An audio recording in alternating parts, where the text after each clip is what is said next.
When I was a kid, my parents would sometimes bring me down to my aunt and uncle's place to stay for the weekend. Mainly, I'd spend the time playing with my two cousins, who were around the same age as me. They lived on a small farm with plenty of open space, and we could run around doing pretty much whatever we wanted. If we thought we could get away with it, the three of us would sometimes cross over to the neighboring farm about half a mile away. It had been abandoned for decades, with a scattering of derelict buildings and other structures still standing on the property, just begging to be explored. This was, of course, a gold mine for three adventurous young boys such as ourselves, especially after my cousins told me stories about how the place was haunted. It was pretty classic fare. Man goes crazy, axe murders his entire family, hangs himself, returns every night as an angry spirit looking for new victims. Good, grisly stuff.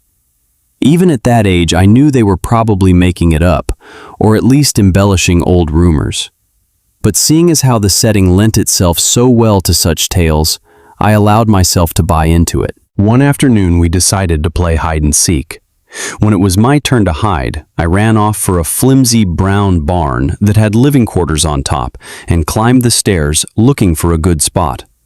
There was still furniture inside, musty and rotting, and personal belongings lay scattered across the floor.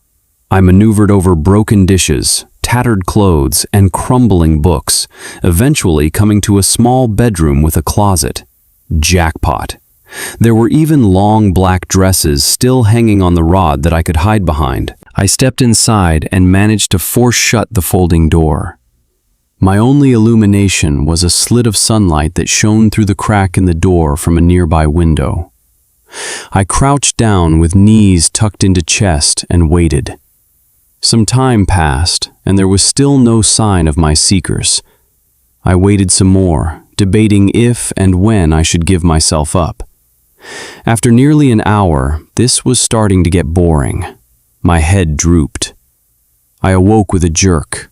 It was pitch black. Drowsy and confused, I forgot for a minute where I was or what I'd been doing.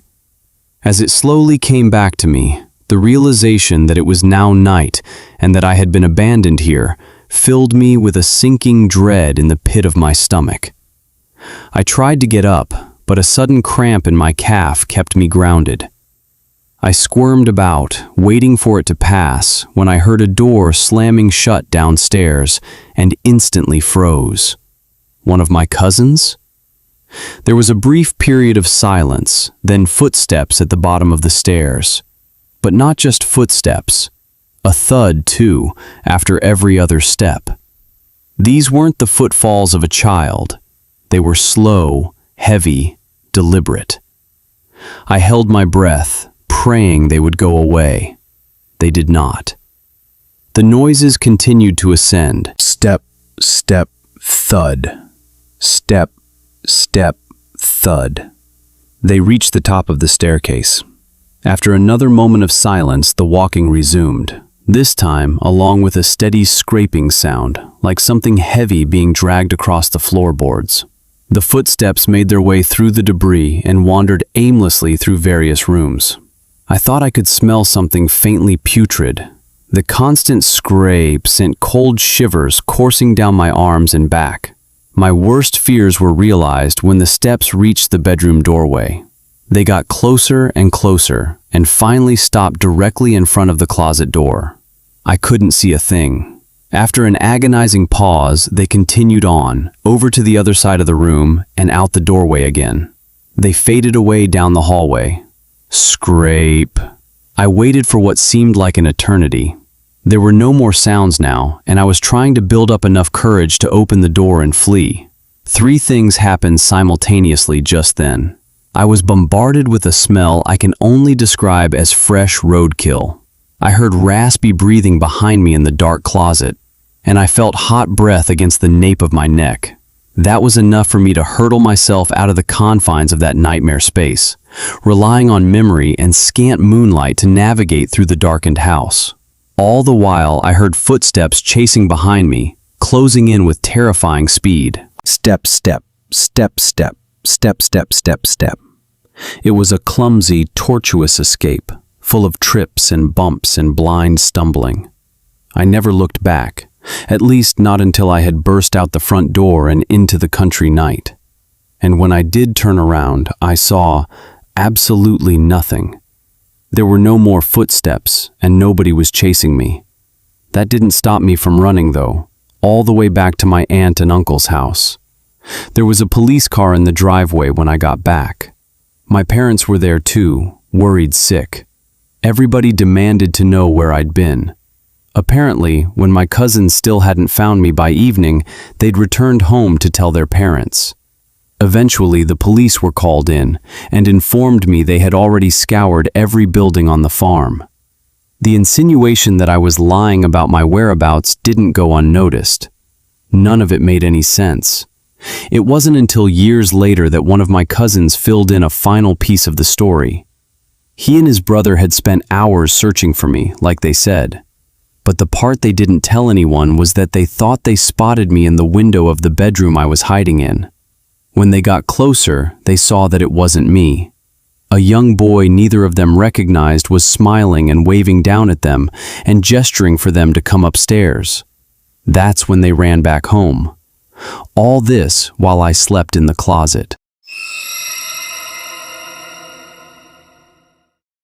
My youngest brother is 13 years younger than me. We used to play hide and seek all the time when he was between 2 and 3 years old. I stopped after a weird experience occurred back in 1999. I was always a nerdy girl and even enjoyed doing homework after school at our dining room table. Every evening, my little brother Eddie would come running from someplace in the house and say, "Come find me," then proceed to hide in the same spot every time. That spot was in the living room, behind one of those big, old-school floor speakers. The living room and dining room are separated by a wall, so I'd have to walk around it and towards the corner of the living room to find Eddie. I would look around asking, "I wonder where Eddie could be. He's hiding so well." And then I'd jump and yell, "Found you!" He'd squeal with delight and run away while I chased him to wherever my parents were to save him. Then I'd go back to doing homework. Well, except for that last time. I was sitting doing homework as usual, and Eddie came running up to me. He didn't say anything, but I knew what he wanted. I said, "Oh no, Eddie is too good at hiding. I don't know if I'll be able to find him this time." I watched him take off around the wall, and I gave him a minute to hide. I put down my pencil and began the routine. I jumped in front of his spot, but the words I was about to utter caught in my throat. The spot was empty. At that moment, I heard Eddie's giggling coming from my parents' room on the other side of the house. There's no way he could have made it down the hall without me seeing or hearing his footsteps reverberate off the marble flooring. I went over and tried to open my parents' bedroom door, but it was locked. I knocked and waited. My mother opened up a few seconds later and asked why I looked so confused. I asked her if Eddie had just been out in the living room, and she said no, that he'd been with her in the room for some time. I felt like a lead weight dropped into the pit of my stomach. I didn't explain anything to my mom at that point. I just asked if I could finish my homework in her room. Eddie didn't act any different, but I refused to play hide and seek with him anymore. Recently, it happened again. Sort of. Now I'm 37 with 2 kids of my own. My 7-year-old daughter likes to hide whenever we're visiting Grandma and Grandpa at that same house. The speakers are gone, and she does change up her hiding spots, however. The area where Eddie's hiding spot was still works. The difference is now there's a couch to hide behind instead. About a week ago, I walked into my parents' house to pick my daughter up after visitation with her father. My parents were in their bedroom, but I have a key, so I let myself in. I assumed she was already there, so when I heard a noise coming from the living room, I figured it was just her hiding again.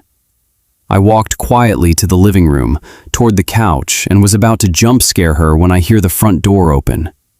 In comes my daughter, all smiles, running to hug me. I looked over, and there was no one behind the couch. Definitely didn't mention it to her or anyone until right now. What the heck is going on? It was starting to get late, and me and my friends were having a sleepover at my house. We were bored since the house was quite obviously, since it was close to 11 p.m. After a few dissensions, we decided on the game hide and seek, since nothing could go wrong, right? I still remember that there were only 3 of us, my dog, and my parents who asleep. Olivia started counting, so me and Sydney made a run for it.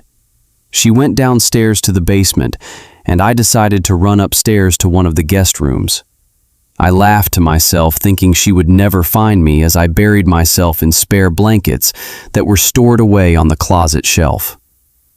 The minutes ticked by until I heard footsteps coming up the stairs. I was confused. The footsteps were heavy and slow, almost like an elderly person was trying to walk down the hall. The footsteps were getting closer to my spot, and I wasn't that scared since Olivia was a prankster, so I guessed it was just her trying to scare me. The footsteps stopped outside the closet door, and I was trying to hold in my laughter until I hear the most weirdest thing. "I know you're in there. I saw you run into the closet." Olivia was counting in the living room, so there was no way she saw me run into the closet. Then the door opened, and the most nauseating smell filled the closet. I could feel its hot breath on me, and then, after what seemed like forever, it was gone. I decided it was best if I left that spot before that thing came back. I walked downstairs to see both Olivia and Sydney sitting on the couch, wide-eyed and crying. They asked me if they saw that thing, and I said no. We decided to go to bed that night, and everything was normal again. I'm still wondering what that thing was and what it wanted. And did anyone else any similar experiences?